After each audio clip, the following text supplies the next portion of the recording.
Students, welcome back to our YouTube channel Hindi hiker.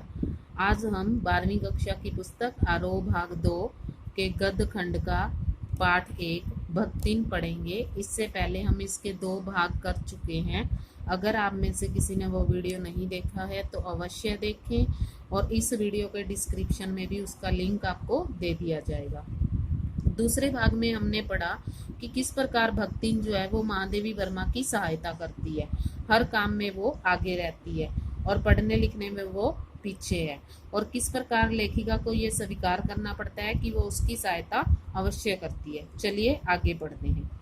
दिन भर के कार्यभार से छुट्टी पाकर जब मैं कोई लेख समाप्त करने या भाव को छंदबंद करने बैठती हूँ तब छात्रावास की रोशनी बुझ चुकती है। मेरी हिरनी सोना तख्त के पैताने फर्श पर बैठकर पागुर करना बंद कर देती है। कुत्ता बसंत छोटी मचिया पर पंजों में मुख रखकर आंखें मूंद लेता है और बिल्ली गोधूली मेरे तकिए पर सिकुड़ कर सोई रहती है। अब यहाँ जी जो बिल्ली कुत्ता हिरनी की बात आई है, तो जो महादेवी वर्मा है वो पशुओं से बहुत प्रेम करती है और वो पालतू पशु अपने घर में पाल कर रखती है, जिसमें हिरनी है, एक कुत्ता है और एक बिल्ली भी है। अब लेखिका कहती है कि जब भी मैं कोई काम करती हूँ वो सारे सो जाते हैं, पर मुझे रात की निस्तब्धता में अकेली न छोड़ने के विचार से, यानी कि वो अपनी इस शांति में उसे अकेला नहीं छोड़ना चाहती जो भक्तिन है अपनी मालकिन को, तो कोने में दरी के आसन पर बैठकर बिजली की चकाचौंध से आंखें मिचमिचाती हुई भक्तिन प्रशांत भाव से जागरण करती है। वह ऊँघती भी नहीं, क्योंकि मेरे सिर उठाते ही उसकी धुंधली दृष्टि मेरी आंखों का अनुसरण करने लगती है। यदि मैं सिरहाने रखे रैक की ओर देखती हूँ तो वह उठकर अवश्य पुस्तक का रंग पूछती है। यदि मैं कलम रख देती हूँ तो वह स्याही उठा लाती है, और यदि मैं कागज का एक और सरका देती हूँ तो वह दूसरी फाइल टटोलती है। कहने का मतलब उसे पढ़ाई लिखाई समझ नहीं आती, फिर भी उसके इशारों को पाकर वो उसके साथ अगला काम करने को तैयार हो जाती है, और जब तक लेखिका जागती है तब तक वो भी जागती ही रहती है। बहुत रात गए सोने पर भी मैं जल्दी ही उठती हूँ और भक्तिन को तो मुझसे भी पहले जागना पड़ता है। सोना उछल कूद के लिए बाहर जाने को आकुल रहती है। सोना हिरनी का नाम है। बसंत नित्य कर्म के लिए दरवाजा खुलवाना चाहता है, बसंत कुत्ता है, और गोधूली चिड़ियों की चहचहाट में शिकार का आमंत्रण सुन लेती है, यानी कि जो बिल्ली है उसकी। मेरे भ्रमण की भी एकांत साथिन भक्तिन ही रही है। बद्री केदार आदि के ऊंचे नीचे और तंग पहाड़ी रास्ते में जैसे वह हट करके मेरे आगे चलती रही है, वैसे ही गांव की धूल भरी पगडंडी पर मेरे पीछे रहना नहीं भूलती। किसी भी समय कहीं भी जाने के लिए प्रस्तुत होते ही मैं भक्तिन को छाया के समान साथ पाती हूँ, यानी कि हर कठिन परिस्थिति में, हर आसान परिस्थिति में वो उसके साथ ही रहती है।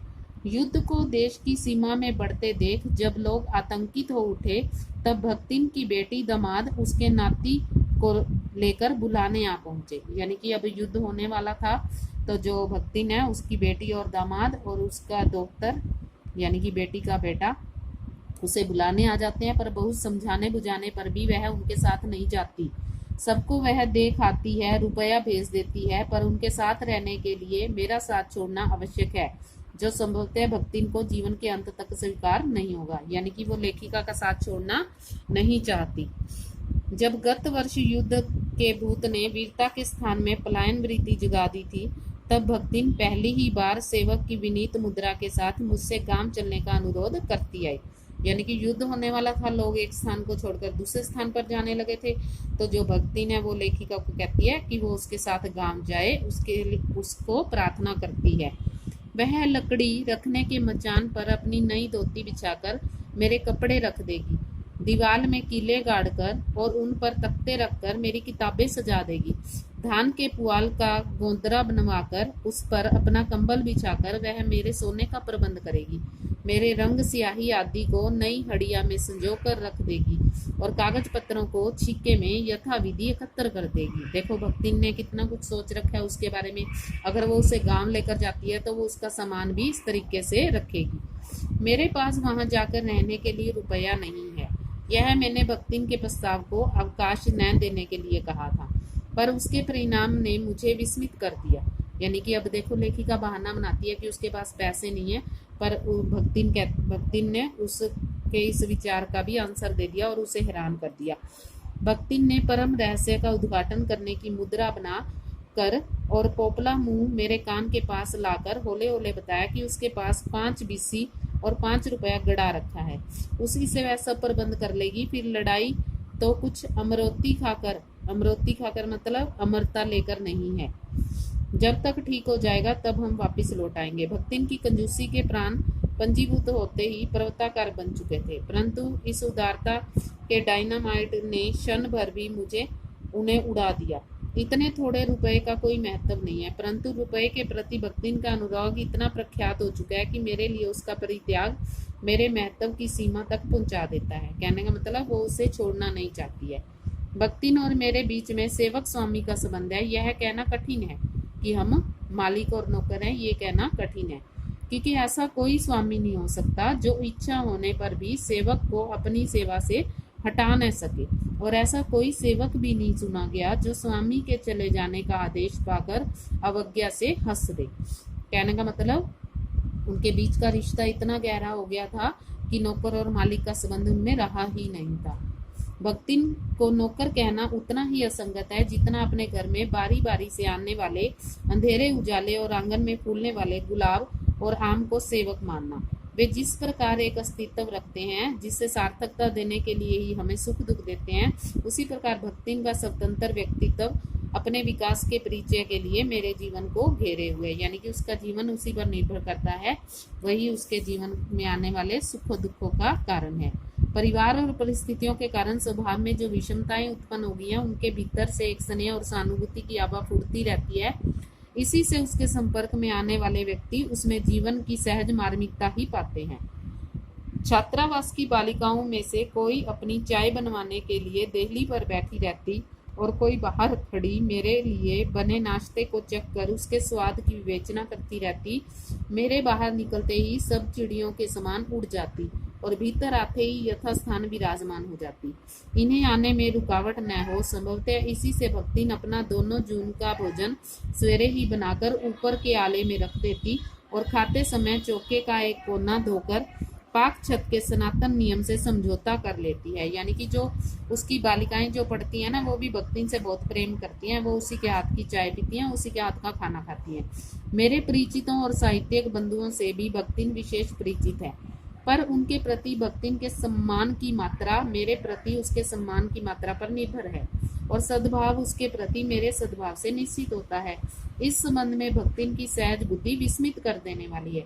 यानी कि जितना प्रेम लेखिका अपने सगे संबंधियों से करती है, भक्तिन भी उसी तरह का प्रेम और सम्मान उन्हें देती है।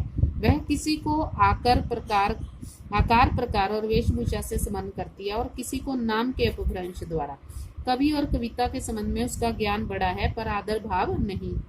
किसी के लंबे बाल और अस्त व्यस्त वेशभूषा देखकर वह क्या उठती है, काऊ कवित लिखे जानत है, और तुरंत ही उसकी अवज्ञा प्रकट हो जाती है। तबु कछु करी धरी ना, बस गली गली गाउत बजाउत फिर है।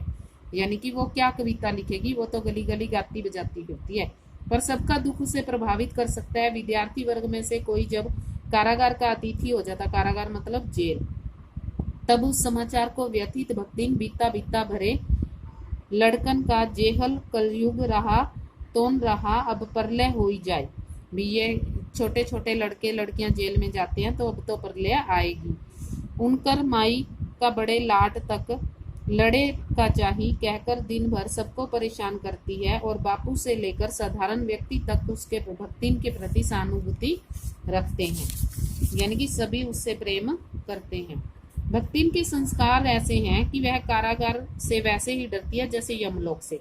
यानी कि उसको यूं लगता है कि कारागार में चले गए तो यमलोक चले जाएंगे। ऊंची दीवार देखते ही वह आंख मूंद कर बेहोश हो जाना चाहती है। उसकी यह कमजोरी इतनी प्रसिद्धि पा चुकी है कि लोग मेरे जेल जाने की संभावना बता बताकर उसे चिढ़ाते रहते हैं। यानी कि लेखिका को भी जेल जाना पड़ेगा, ये कहकर उसे चिढ़ाते हैं।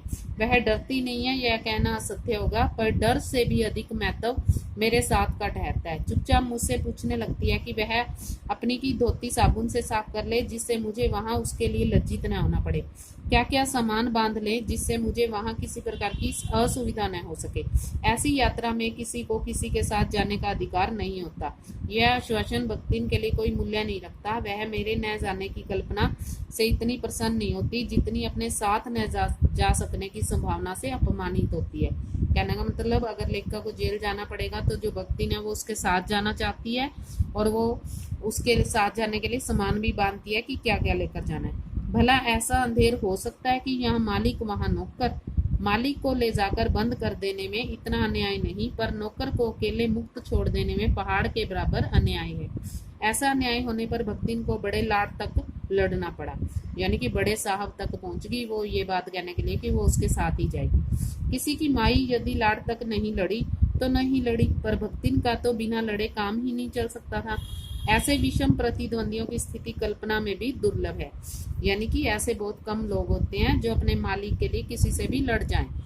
मैं प्राय सोचती हूँ कि जब ऐसा बुलावा आ पहुंचेगा जिससे न धोती साफ करने का अवकाश रहेगा, न सामान बांधने का, न बख्तिन को रुकने का अधिकार होगा, न मुझे रोकने का, तब चिर विदा के अंतिम क्षणों में यह देहातन वृद्धा क्या करेगी और मैं क्या करूंगी। बख्तिन की कहानी अधूरी है, पर उसे खोकर मैं इसे पूरा नहीं करना चाहती।